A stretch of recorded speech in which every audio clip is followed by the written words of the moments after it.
자, 오늘 말씀은 이제 계속해서 우리 레위기 11장부터 16장에 있는 제사장에게 정결함과 부정함을 판단받는 말씀들, 그 말씀의 이제 세 번째 시간이 될 수 있을 겁니다.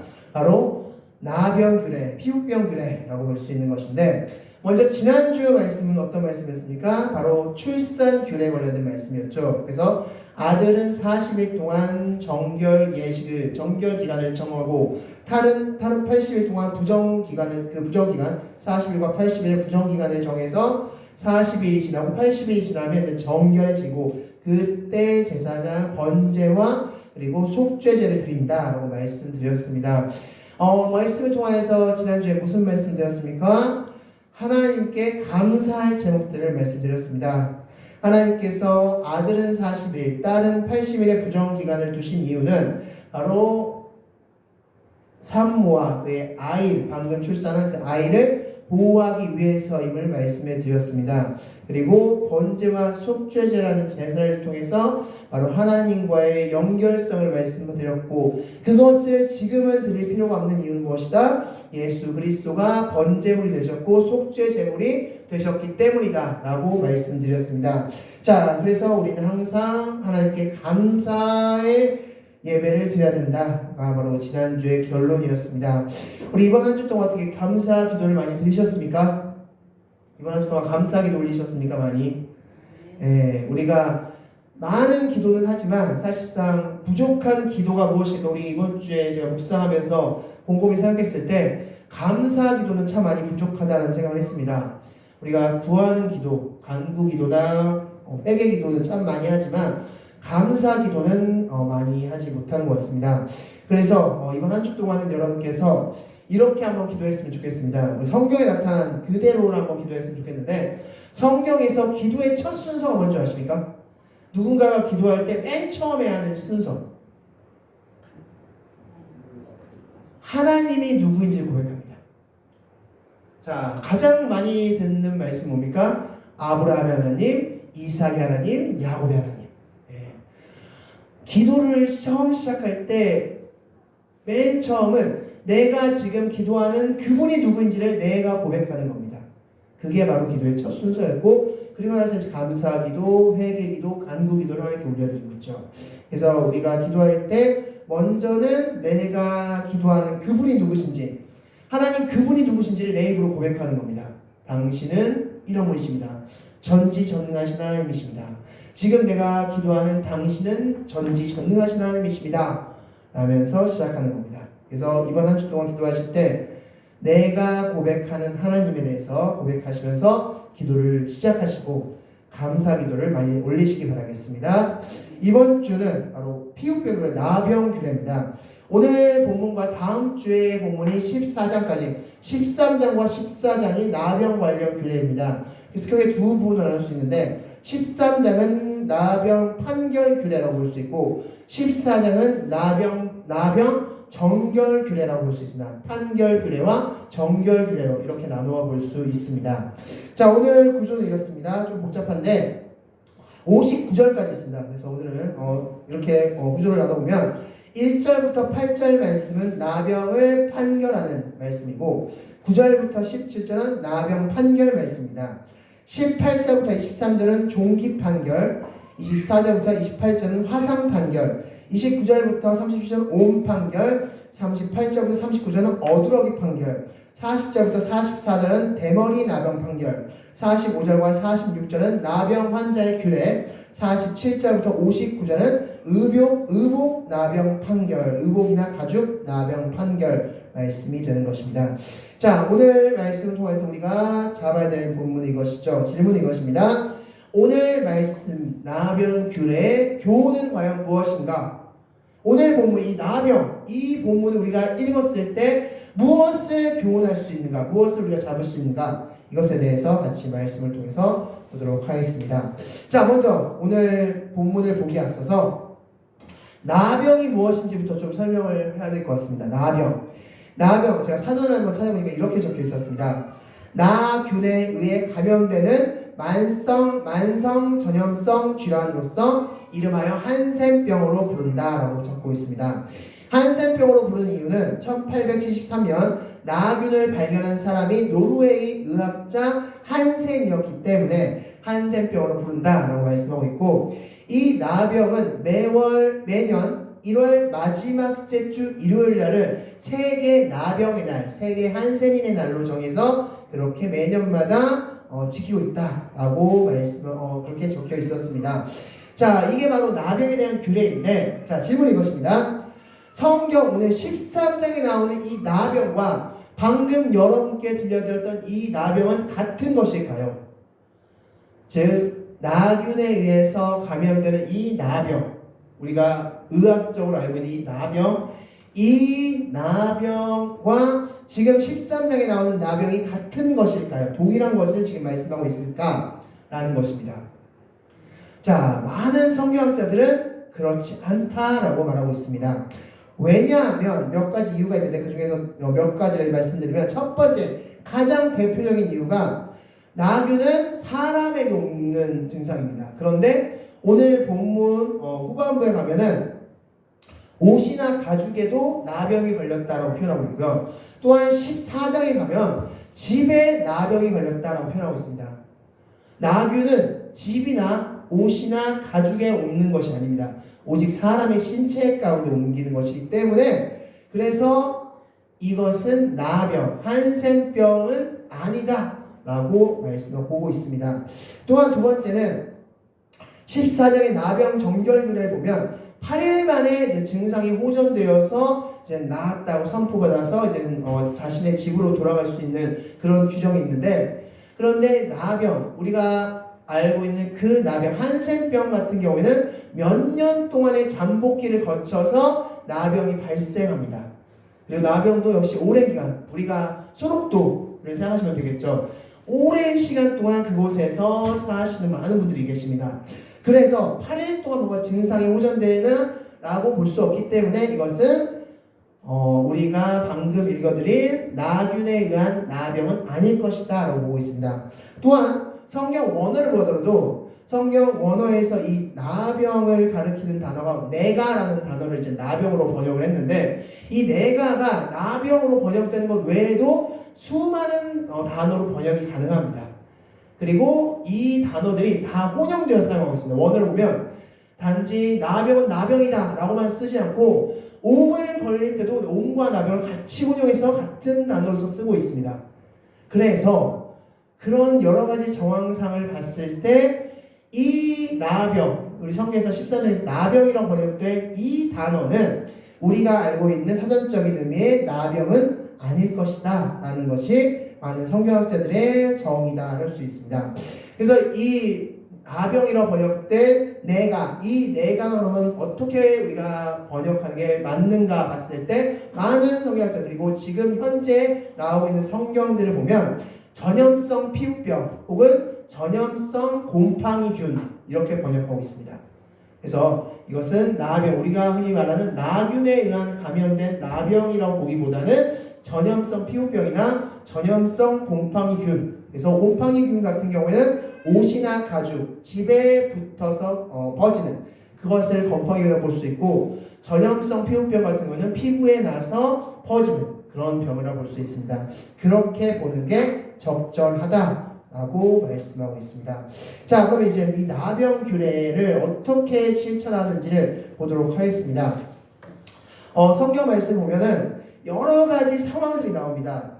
피부에 무엇이 돋거나 뾰루지가 날 때도, 그리고 색점이 생기거나 뭔가 종기가 나거나 볼에 데이거나, 그리고 오매 흔적이 있거나 흰 색점이 있거나 뭐 이런 여러 가지 상황에서 그 상황에 닥쳤는데 내 피부에 난 게 평소 난 것과는 좀 다른 증상이 있다라고 판단이 되면 즉시 제사장에 갑니다. 그리고 제사장님께 이렇게 말하죠. 아, 제사장님, 제가 지금 제 피부에 이렇게 뭔가 났는데 이거 혹시 전염성 피부병 아닌가요? 라고 묻는 겁니다.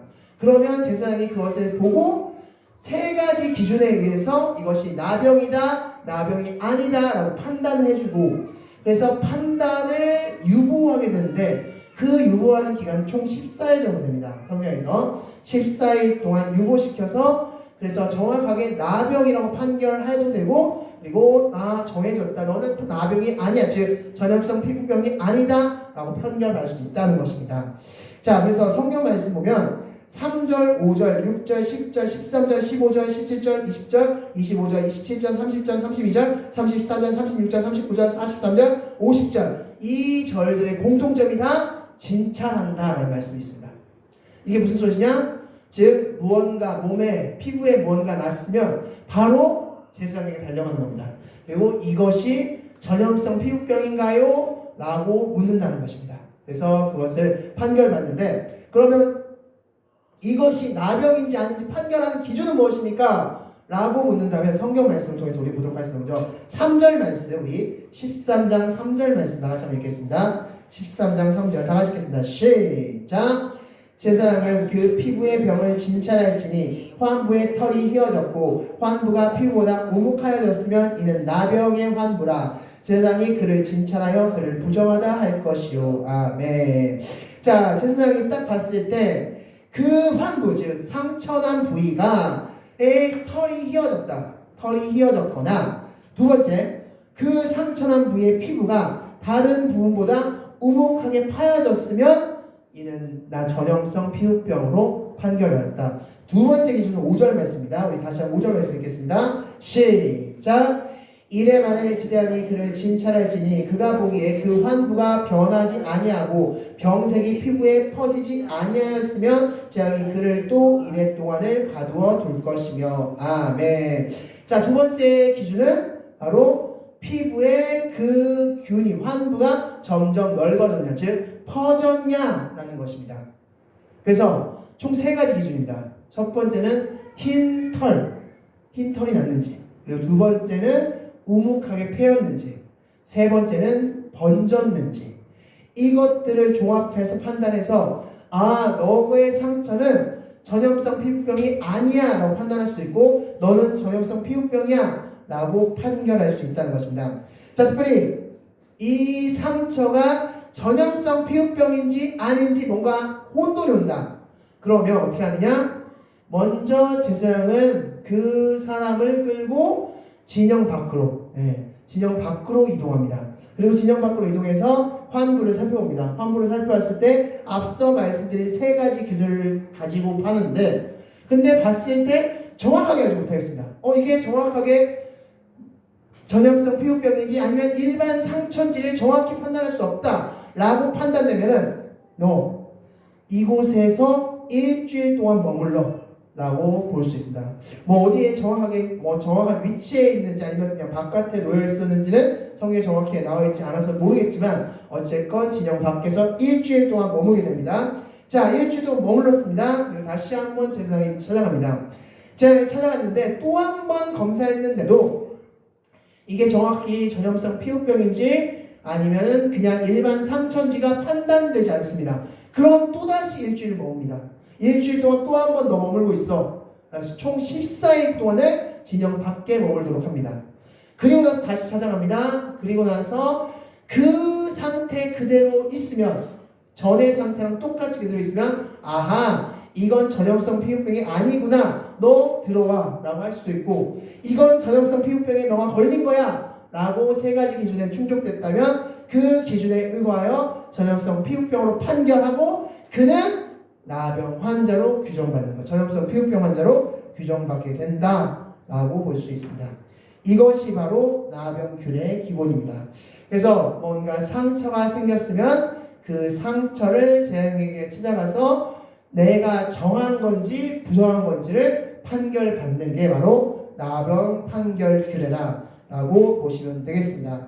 자, 이처럼 여러 가지 상황에서 피부에 날 수 있는 여러 가지 상황을 성경 말씀 13장 이 59절이라는 긴 부분을 할애해서 말씀하고 있는데, 이 중에서 우리가 좀 눈여겨봐야 될 한 부분이 있습니다.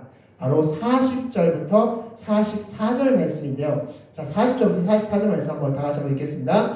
그리고 왜 제가 눈여겨봐야 된다고 말씀드렸는지 여러분 한번 찾아보시기 바랍니다. 40절부터 44절. 일단 시작!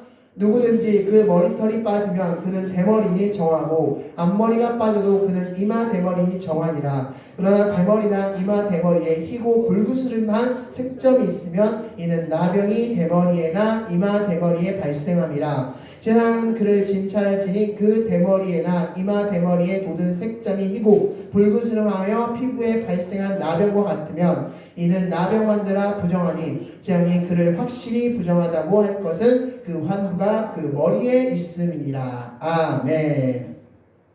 자, 이 부분만 딱 따로 제가 읽었습니다. 이 부분이 좀 특별한 부분이기 때문입니다. 왜 특별할까요? 여러 가지 앞서 우리 1절부터 시작해서 13장 1절부터 시작해서 여러 가지 상처들, 피부에 날 수 있는 여러 가지 상처들을 막 언급한 상황에서 이마에 머리에 전염성 피부병이 옮겼을 때 그때의 이야기를 지금 말씀하고 있는 건데, 그때 너는 부정하다라는 걸 말씀하는 건데, 이 부분이 다른 말씀과 다른 여러 가지 우리 앞절에 나와 있는 그 말씀들과 조금 다른 표현이 하나 있었습니다. 무엇인지 아십니까?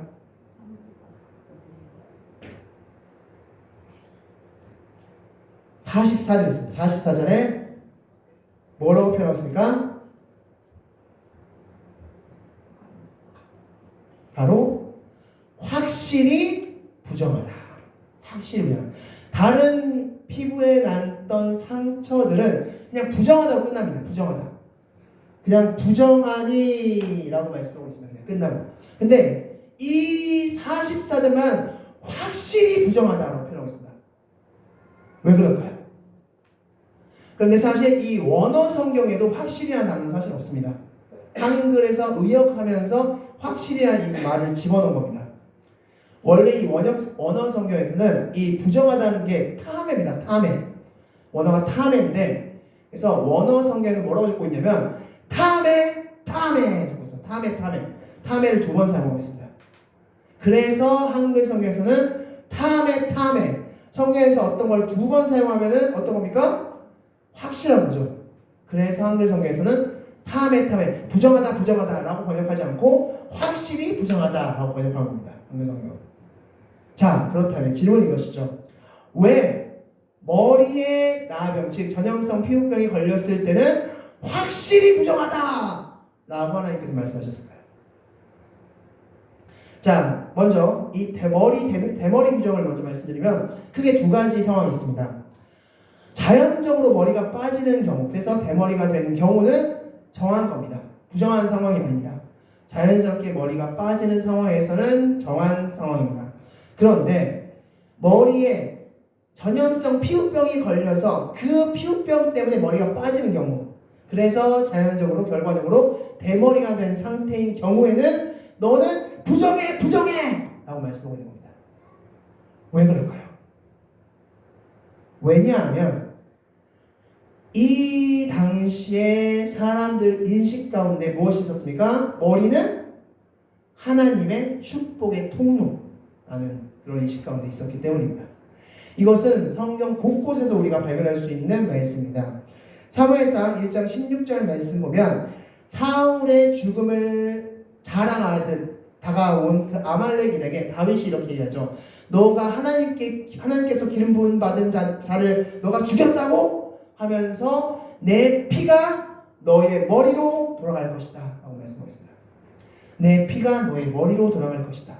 즉 너의 그 축복이 끊어질 것이고 넌 죽을 것이다 라고 말씀하고 있다는 것입니다. 또한 사무엘하 15장 30절 말씀 보면 다윗이 자신의 아들 아말렉의 반역으로 인해서 도망다닐 때 그 도망다니는 상황을 뭐라고 표현하고 있냐면 그가 그의 머리를 가렸다라고 표현하고 있습니다. 지금 다윗이 밧세바 사건으로 인해서 그 도망다니게 되었죠. 그래서 하나님의 축복이 끊어진 상태를 그렇게 표현하고 있습니다. 나는 나의 머리를 가리고 있다라고 표현하고 있습니다.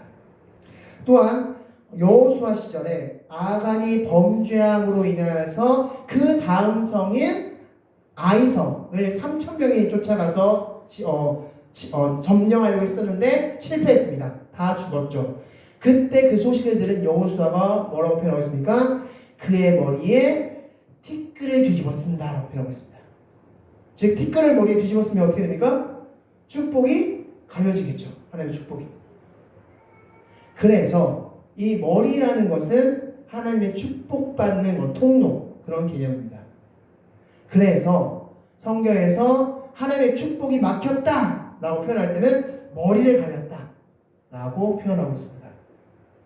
그래서 다시 말씀 돌아가면 머리에 나병이 즉 전염성 피부병이 걸렸으면 이것은 하나님의 축복이 막힌 상태이기 때문에 부정하다 탐해 이렇게 얘기하는 겁니다. 자, 이것 통해서 우리가 알 수 있는 건 뭡니까? 가장 부정한 상황, 가장 최악의 상황은 무엇이다? 하나님의 축복이 막힌 상황이다 라는 것입니다. 하나님의 사람들이 가장 최악의 상태를 표현하는 게 하나님의 축복이 막힌 상태다 라고 표현하고 있습니다.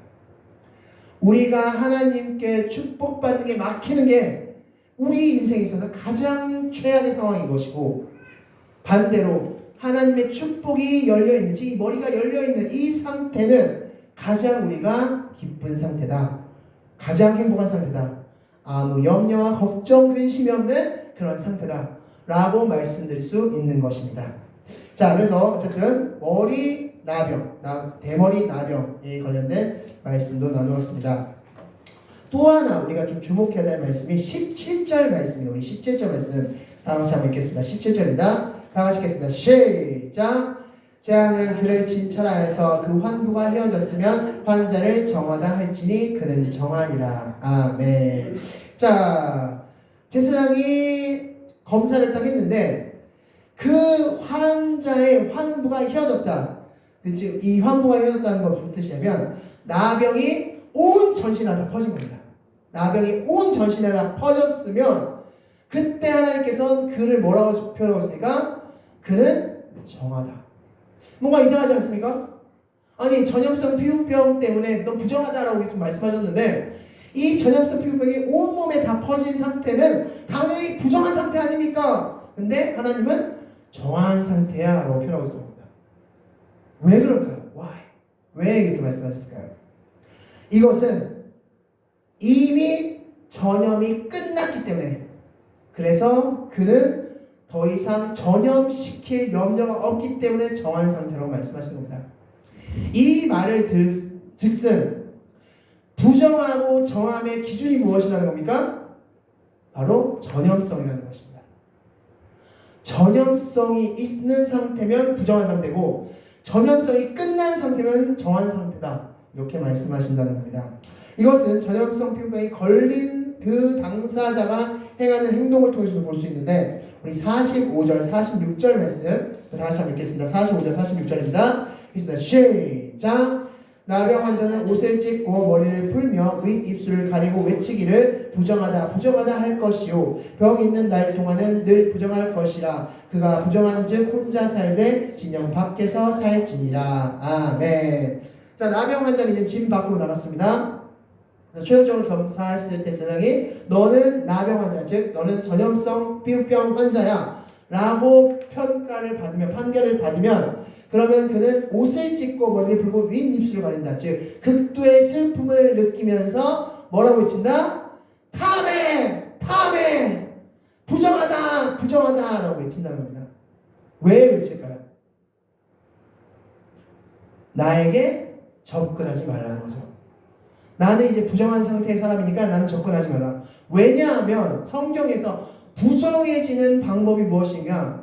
부정과 정함이 접촉하면 어떻게 됩니까? 부정이 정해지는 게 아니라 정한 것이 부정해집니다. 그래서 탐해 하면서 다 오지마! 내 앞에 오지마! 이렇게 하는 겁니다.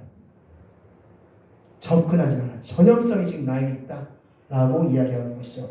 46절 말씀에서도 혼자 살되 진영 밖에서 산다라고 말씀하고 있습니다. 즉 그는 이제 진영 밖에서 이방인으로서 취급받으면서 그는 외부와 그 이스라엘 공동체와의 접촉을 끊는 겁니다.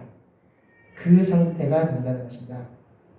즉 오늘 말씀 이 본문 통해서 볼 수 있는 것이 부정과 정함의 기준은 전염성이다 라는 것을 기억하시기 바라겠습니다. 자, 그러면 이제 마지막으로 오늘 이 레위기 13장 전체를 통해서 우리가 받을 수 있는 교훈은 무엇일까? 오늘 말씀의 교훈은 굉장히 간단합니다.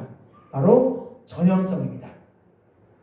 자, 제가 앞서 말씀드린 대로 여러 가지 피부에 뾰루지가 나도 이것이 좀 이상하다 싶으면 달려야 됐어요. 물론 원어상에서는 좀 다르긴 하지만 우리가 생각하는 그 뾰루지는 아니지만 어찌됐건 피부에 뭔가가 났을 때 이상하다 라고 판단되면은 제에게 달려가서 제사장님 저 이것 좀 봐주세요. 이거 전염성 피부병 아닌가요? 라고 판결받아야 된다는 것입니다.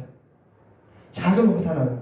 그리고 만약에 그것이 혼동된다. 이게 전염성 피부병인가? 아닌가? 혼동된다면 그리고 뭔가 진행이 뭔가 된 것 같은데 또한 덜인 것 같이 느껴진다면 그를 총 14일간 가두어서라도 그것이 정한 상태인지 부정한 상태인지를 판결해야 된다라고 말씀하고 있습니다.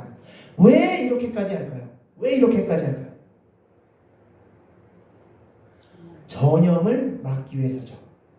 즉 작은 것이 공동체 안에 들어갔을 때 그 공동체 전체를 망칠 수 있기 때문에 이스라엘 전체를 망칠 수 있기 때문에 그래서 14일이라는 긴 기간을 두면서까지 전염을 철저하게 막겠다는 하나님의 의지인 것입니다.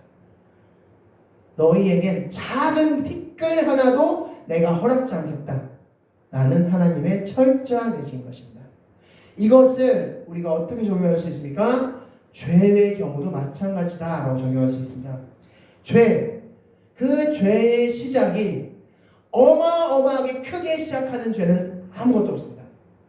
죄는 처음에 정말 작고 하찮고 보잘것없고 별로 생각지도 않을 것 같고 남들도 다 하는 것 같이 느껴지는 그것에서부터 시작된다 라는 것입니다.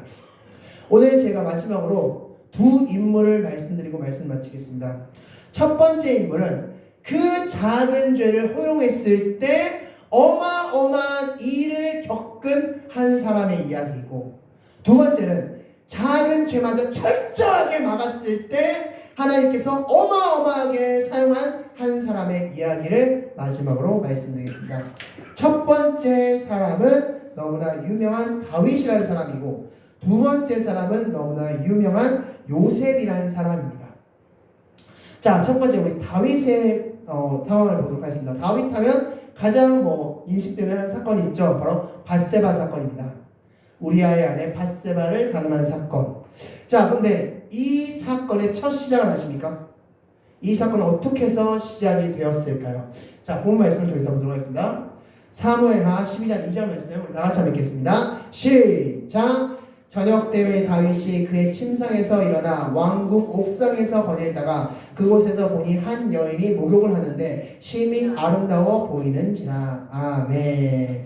자, 다윗이 이제 저녁 때 다른 모든 군사들은 전쟁을 나갔을 때 그가 다윗성에 남아서 그때 이제 막 옥상을 거닐고 있었습니다. 근데 그때 한 여인이 목욕하고 있었고 그것을 봤다라고 성경 말씀하고 있습니다.